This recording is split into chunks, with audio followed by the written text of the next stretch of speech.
gwe kikulemye kwatula naye nzimbi mala obuntu butono nnyo tosaba nkulaba ng'alina ky'oyagala okuŋŋamba weebuzaabuza n'emimwa gyekomba se kyatule kite kiŋŋambe nkimale bwe balavu yo gye nnina kamon jangu onone ono yempumuza ebirowoozo yemmeza ebiwawatiro se ebyo kuzungazunga kwonoona oli ewange kabbiro gwe akutambala nsasage akumyutinga akudisinga oyo alinnye y'amagye oli wa bulabo kukira ku bye balowooza kuba bakira oli wa kusituka bafe emitima kubanga oli wa nsasage mukitegeera ne manager wa nsasage kale Eid Mubarak wiki gye tulimu ya Eid ebisolo mu bisale ate mutuwene ku nnyama munnange manyi ennaku ezo waliwo omuntu omu yali aŋŋamba nti ekonomi eno oluusi etulema okukwasisa amateeka ga Katonda okusala it is an act of worship n'olwekyo muleme kwekwasa ekonomi sente ffenna zitubuze naye sala ky'osobola oba osobola nkoko oba osobola ndiga mbuzi nte ekikulu nti osaze ate tulina okukaza ennyama ennaku 3 nnambirira kubanga eno Eid ya bisolo kale nkwaniriza tuli ku Fik Media subscribe like comment share ate ekintu tube nga tukyongerayo ku level endala tunatera okuyingira omwezi omulala naye etundutundu lino eri omwaka erisoose kansuubire nti ebiruubirirwa byo olina woobituuseeko obanga tolina wabituuseeko simanyi weeyongere okwekwasa Katonda ate oba oli awo n'amaanyi ogeeyongere osobole okubanga obaako wootuuka kubanga yo waafu yawedde kati tugimazeeko tugenze mu waafu ndala nsanyusa okusisinkana nange okusanga ssebo agamba tya Fik sigamba mpozi gwe kuseeti nina muyimbi Vanesa Nansy agenda tweyanjulira atubuuzeeko tunyumyemu emboozi gw'abadde amumanyi weeyongere okumumanya oba oli awo n'ebyo by'obadde owulire ebiyitiŋŋana ye kennyini agenda kubeera nga abyeyogerera nze abantu bano mbanoonya muleke gamba nti wolokoso gwendeeta mbanoonya omuntu ekintu ye kennyini n'akyeyogerera kakati naawe njagala weeyogerere baleme kukolaki kutokomoka mugambo nnyo kiba kirungi bwino n'omwejjira ku muntu yennyini n'olema kusala kigambo kubanga bo bannayuganda mu kusale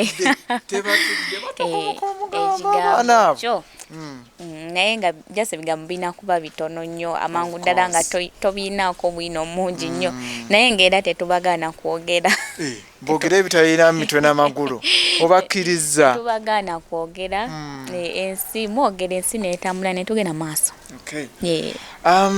Vanesa yaani sooka bayithawo babuuzeeko abatulaba obeeyanjulire bane mwenna abatulaba no ku Fik Media mbabuuzaako amanya nze Vanesa Nansy gemanya gakola ssente naye nga amanya gange amatuufu bampita Nansereko Vanesa endaga muntu oyina endaga muntu njirina ssebo birthday yaddi birthday ya mwaka gujja kati guno yayitako ati mbadde njalo mbulire date n'omwezi n'omwaka birthday yange eri omu Gwakusatu omwaka ogujja date zo sijja zibagamba kubanga bannayuganda temutudde tuyinza otandika okukubalira emyaka temutudde at least we share the math nange ndi wa Gwakusatu tolaba nno awo nga gutandika awo so Vanessa omunnyonnyola otya yani yaliwa ekisookera ddala Vanesa Nansy muyimbi Vanesa Nansy ekyokulala mukyala mukozi yes kubanga besides okuyimba wemba siri ku stage nina saluni wenkolera emirimu gyange emirala kusiba nviiri n'okukuba makeup. So briefly yoyo Vanesa Nansy waba tali ku stage abera yes nakusiba nviiri manyi guno omulembe gwa kwenyiriza tuba tulina okunyirira so abantu batuba kituufu nnyo tuba tulina obbakolako. Yeah. So briefly njagala tutunuulire Vanesa azaalibwawa maama taata yaani? Okay, Vanesa Nansy azaliddwa Kajjansi era akulidde Kajjansi. Ke kaalo kange we nkulidde. Bakadde bange ky'omukisa omulungi bonna bakyaliwo. Mama wange ye mukyala Nalujja Margaret, ate taata wange ye mwami Kalisa Edward. Yeah. Nabo be Kajjansi. Abo naye ngera banzalidde Kajjansi kati awo ffenna tuba be Kajjansi. So kati nnyo Vanesa oyinza munnyonnyola otya nga akyali muto? Njala ombulire ku Vanesa oyo atannaba na kutandika kusoma awaka awo. By the way muli baana bameka awaka? Abaana tuli bangi nnyo. Tuli bangi nnyo, we are like 8. Which born? We are like 8. I'm the 4th. Oli masekati awo. Yeah. Madde ngamba oli first nga nze. So Vanesa ali atya omuto omunnyonnyola otya? Mirimu ki egyamwanguyira nga yasanga buzibu ki? Vanesa atannabatandika kusoma, she was too playful. Yayagala nnyo. Eddalu lyo lyalimu. Kakola mirimu. Emirimu kaali kagikola. Kaali kagikola. Nayagalanga nnyo okwera olujja. Then n'okufumbiriza okwo okufumba ebyo. Bimanya mama ne taata. Abaana abato babaagala nnyo okufumba so naye musaliramu obutooke ebyo byonna twabikola. Fumba tokotoko. Twabikola ate era bwe bulamu. That is bwe bulamu bwe tulina okuyitamu. Emirimu egisinga egyewaka nalinga ngikola. Okwoza bintu. Ndowooza byebyo kuba kale ebisinga biri kwoza ngoye ebyo byali bikolebwanga bakulu bange.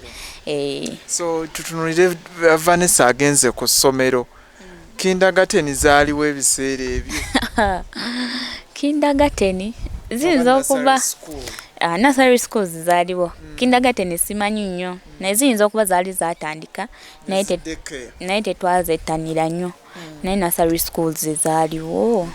Yeah. Kati nursery ogisomerawa? Nursery yange nagisomera Kawoto. Bagita Kawoto Saviors. Bakutikkira n'okumba mugundi mu gawuni? Sebo baali balina okuntikkira, bantikkira. Then when I joined grammar for my primary, Kajjansi Grammar Preparatory School. Yes. Nasomera Kajjansi Grammar. Nokola otya ku P7? Nakola bulungi because I got a first grade. Then secondary, then someddeko ku Kitende secondary, then Salvation. Ne Salvation Secondary School. Kitende gyomalira 4 bawavayo mu 3? No, navayo mu senior 3. Yeah, around COVID we twayingiramu ebya COVID awo ntufunamu okutataganyizibwa. I changed my school. Ku Salvation? Yes. Okay. So you completed senior 6? No. Yes. Just of recent, last year. Natude senior 4 yange. Kakati. Awo nokola otya? Nakoze bulungi ebyo tebirina kutiisa. Nasomye bulungi. Ayo manyi wana bagamba mbu industry ejjuddemu bataasoma. Mbute muli bayivu ebitabo bitono. Bakyogera kikyamu engeri gye bakiretamu kikyamu. Kubanga tulabyeko ate n'abagagga naye ngera kugamba saasoma nnyo saatuuka manya university. So kusoma size ssente? No, size ssente. Omuntu asobola okuva eri n'omukisa gwe n'ayingira bizinesi n'akola n'atutumuka naye nga talina nnyo bitabo biri awo. Just bubeera bwongo nakumanya ebintu bihandolinza otya. yes bw'omanya omulimu gw'olimu n'omanya engeri gy'ogukwasaganyamu naye ngera n'okusoma kuba kwetaagisa era abaana abali eyo bonna mbakubiriza mulina okusoma tebafuuka ba drop out. No, that is very wrong. Okay. So any plans ez'okuddayo? Planninga kuddayo ddi era osome ki? Okay. Ngenda kakati bwe namaliza senior 4 yange nensooka nenewamu omwaka gumu tusooke tuposhingeko ku ndongo yange music wange guno omwaka mbadde nkyaposhingako music wange then nga planninga next year I'm joining for a course, some course, yes. For university? Wona wena abanjifunye. Which course? Hairdressing, cosmetology? Anti kati sofa field joli. Jitufu. Kakati hairdressing already ekyo mbadde nkikola because wonna wensomedde all the way from primary 5. Mbadde nga njiga enviiri when I started my secondary mbadde nga nsoma bwenkola hairdressing already mbadde njimanyi. So kyakugira bugizi mama yakikwagaza? How did it come nogamba nti koyiga enviiri at that age? Okuba nti kugamba engeri gy'onyumyamu emboozi yo okulidde mu nviiri ng'ozisiba. Mukadde wange gwe mpangaala naye mama wange omuto musibi wa nviiri kakati always nali sibyagala nga sibyagalirako ddala kale si butayagala naye ng'otaddemu obugayaavu kubeera mugayaavu ate ng'ekintu ekyo kikyamunya olina omuntu alina omulimu ogusobola okubeezaawo kati neweesuulirayo gwa naggamba n'olowooza nti oba wali ekinene nnyo ekiri eyo mu maaso naye ng'ate bino ebisookerwako birese nasooka nengayalamukaawo ati naye ne bateekako omukono ogw'ekyuma finally enviiri namala neziyiga sejjusa kubanga secondary yange sibadde munyo na bwetaavu nti oba waliwo obwetaavu bwa ssente nga so obadde osoma bw'osiba? Yes. So saluni already ebaddewo? Naye wali mu kutandika wali osibanga bakasitoma ba mami muto? Yes. Nali ngamba sibeera ng'omuzadde yenna aba ayagaliza omwana we kasitoma tayinza kujja natagamba nti tosiba nedda aba tasobola kuwaayo akantu era aba alina kyalina okuwaayo nawe okuzzaamu amaanyi kuba abaana abato babeera bakusika nnyo. Okay, katukusabire oddemu osome nga bwewagambye oyongereko ku bitabo. Next year joining a course yange ngenda kutekinga cosmetology. I'm planning to do cosmetology kuba bwe ntunuliramu business gye nkola ey'okuyimba so ate bwe ngattako hairdressing nembeera nga ninako cosmetics nga nakyo nkirina ne makeup nga waali emirimu gyonna ogenda kuba ogimazeewo fe abala tulina we tunaakola nga lwaki temukola buli kimu okikola bakasitoma bonna ogenda kuba obatudda mukwano tekisoboka ekyo kati ebyo byonna okoze makeup osibye enviiri just oyimbye buli kimu ogenda kuba okiyodde wonna tuba tutayiza mikisa gyaffe kubanga tetumanyi kijja mu maaso naye future weekusanga nga weetegese at least oba olinawo otandikira. Ye Vanesa Nansy muyimbi nzize munoonyezaako tuli kajjansi wano musisinkanye tuwayeemu wano nawali nga bwe nagambye gwe abadde amumanyi weeyongera okumumanya obadde olina by'owulira eyo mu lugambo w'olokoso oyo yenna azze ku clearinga air from the horse's mouth. Vanesa njala kati tutunuulire Vanesa atandise okuyimba kati oli otandikira mu primary eyo P5 nga gy'ozze otandikidde enviiri? Era ebyo nali nnyimba ng'ebyessomero nali nga nnyimba mu kwaya. Mwakolanga bino ebya MDD naffe bye twakolanga participatinga simanyi n'amasomero amalala oba nammwe kennyini interhouse biki ebyo? Byonna twabikola ne tuyimbako n'amasomero amalala ya school girl Diana yatuyitako by the way kuba yali ategeseeko ebivulu by'ennyimba z'amasomero. So my school Kajansi Grammar by that time twagenda ne tubyattendinga ne interhouses byonna twabikola. Yes, naye okutandika zino zempulira ze ziriko anti emirembe gigenda gikyuka ebintu bigenda bikyuka. Naye okutandika okuyimbira ddala professionally, yeah, that was 2018. I had started up my secondary. Tuwakikeera nnyo. Wakati njala okutunulira Vanessa akwataganya okusoma ekitabo kya secondary nze nga bwe nkimanyi ate n'agattako n'okuyimba. Kuba ne industry nga bwe ngimanyi mbutuufu ebibiri ebyo ndaba oluusi ekimu kisobola okugaana oba ekimu ne kiremesa ekirala ng'obikwataganyizza ebibiri. Kati njala okutunulira Vanessa oyo eyakwataganya ebibiri na prospering eri ate n'eno n'abeera successful. Naliwo nensoma nga bwe nnyimba naye ebiseera ebisinga lwaki bitulema nti enkwataganya yabyo etulemesa. Oli ku ssomero ate n'otekayo ebyokuyimba ate ogenzeewa okitegeera time yakiriwa nomanya nti bwe luba lunaku lwange nkedde essaawa emu nnakubeera ku ssomero paka 12 ebyokuyimba kabijje kawungezi oba ekiro. Yes, kuba ate era n'okuyimba okwo kubadde bibeerangawo weziba performances ziba za kiro. Kati omanyi daytime yonna ogirina full time school time obeera ku ssomero. Don't talk about music, toyogera ku bya music. Nakayimba kange kasooka baali bakayita namuziga professionally bakayita namuziga. By the way munchekingeko ku YouTube channel yange Vanesa Nansy official. Subscribe, ring the bell so that buli kapya kemba nteekayo gwasooka kafuna. Naye nasomanga nga webeera time ya kusoma, that is Monday to what, Friday.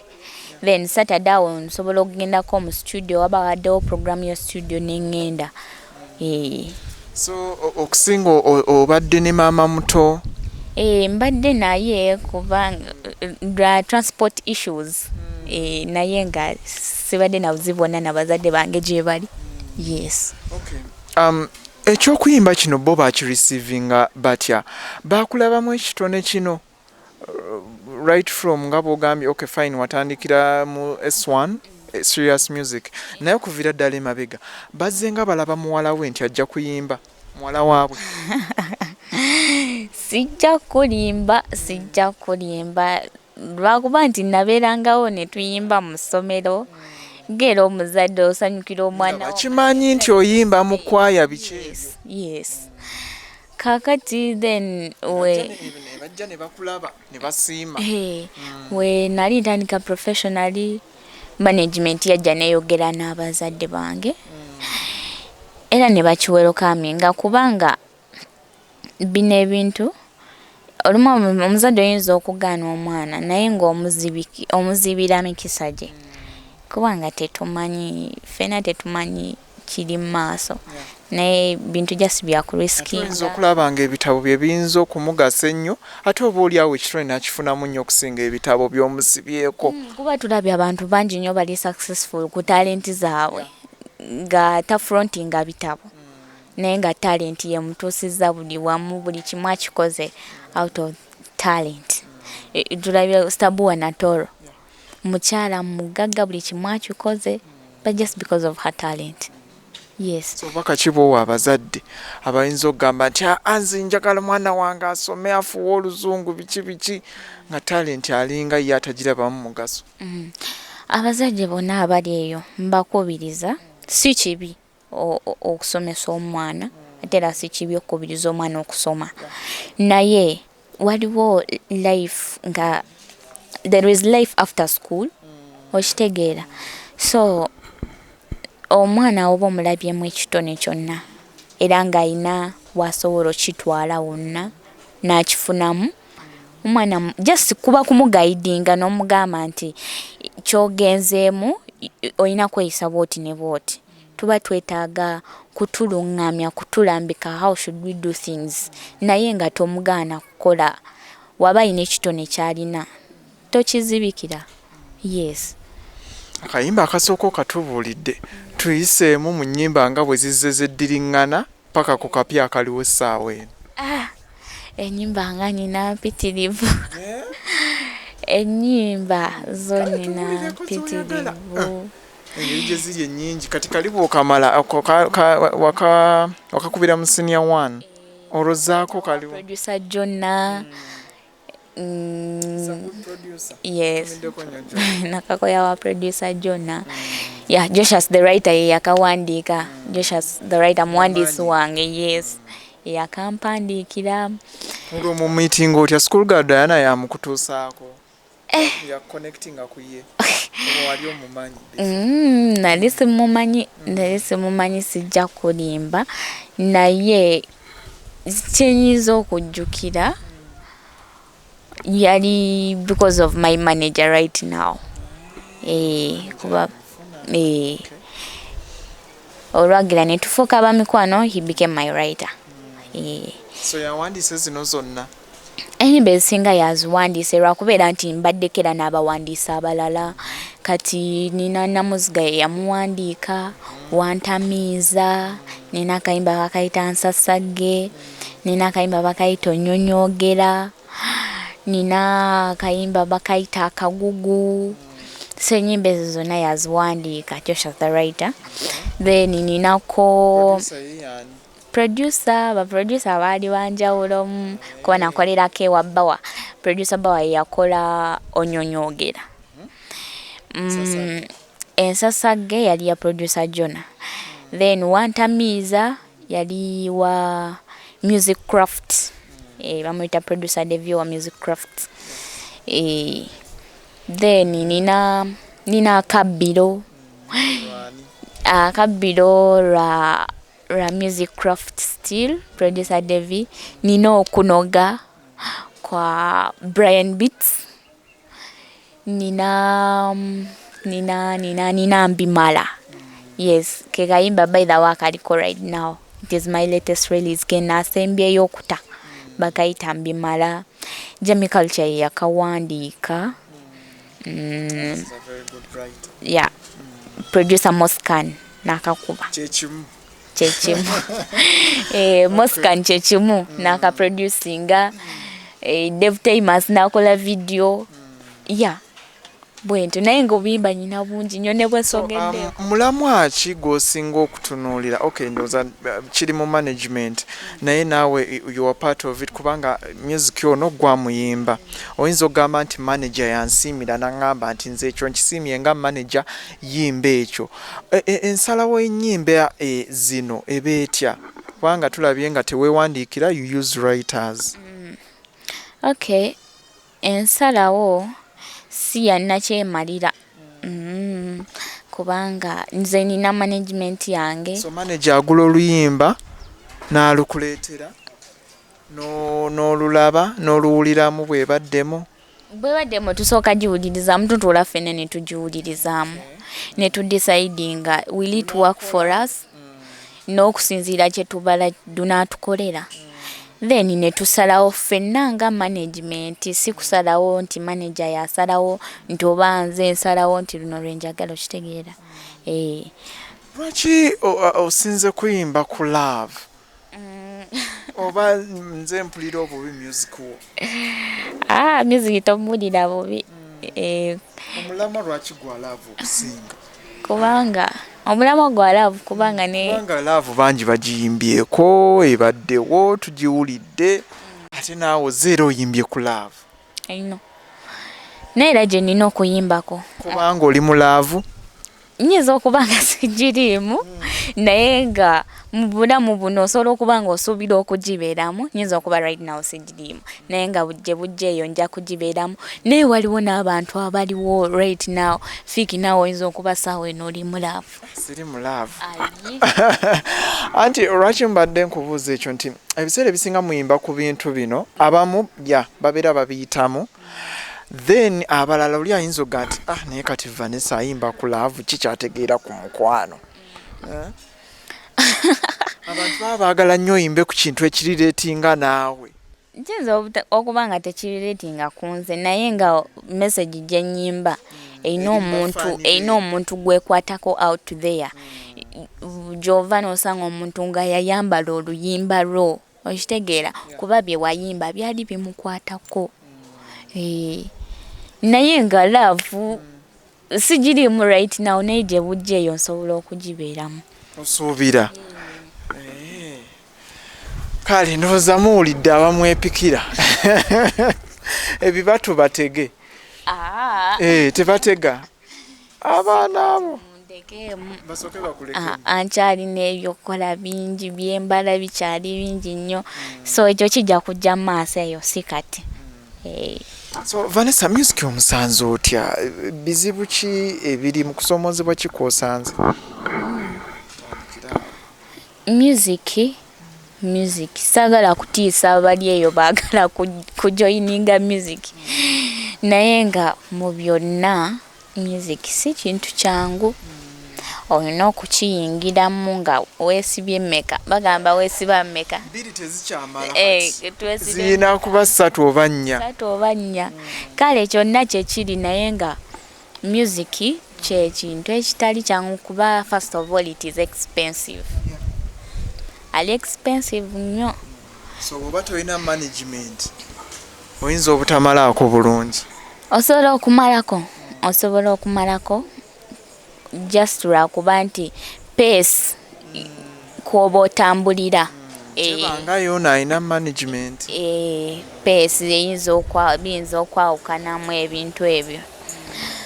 Then ekirala naddala girl child industry neri so challenging bwoba toyina management kuba nti labayo fiki ogenda kwagala ogenda wa producer akolera akayimba ate ezo scenarios tuzirabyeko nnyingi nnyo abavaayo okubyogerako nti wagenze mu studio producer n'akuzza mu birala. Naye nga nze just mbakubiriza oba ogenze mu studio stay focused. Wagenze ku recording akayimba producer mugambe naze ku recording akayimba bwaba kutunuza eri be straight andi omanyi mukambuwalire Vanesa no tokambuwala just muntu kyafulume studio ebyo ku recording abiveeko wabanga producer direction mwakutunuza si kyewaza okunona be open ba producers bangi nnyo move out of the studio and go. Mugambe tekijja kusoboka ssebo okusinga okwemoolamola be straight. Nange siina ssente Vanesa ate neetaaga audio wa 7,800 oba kakadde. Kale osazeewo okola producer kyayagala kati ampa zibadde 7 ezo nziwonye. Oziwonye opulaninga okuyimba ennyimba meka? Buli producer si bwajja okukola kati ono kyansabye kaŋŋende n'ekyo. Anti tomanyi kijja mu maaso ojjagenda ne ku producer omulala nga naye yeyo direction gyakutwalamu.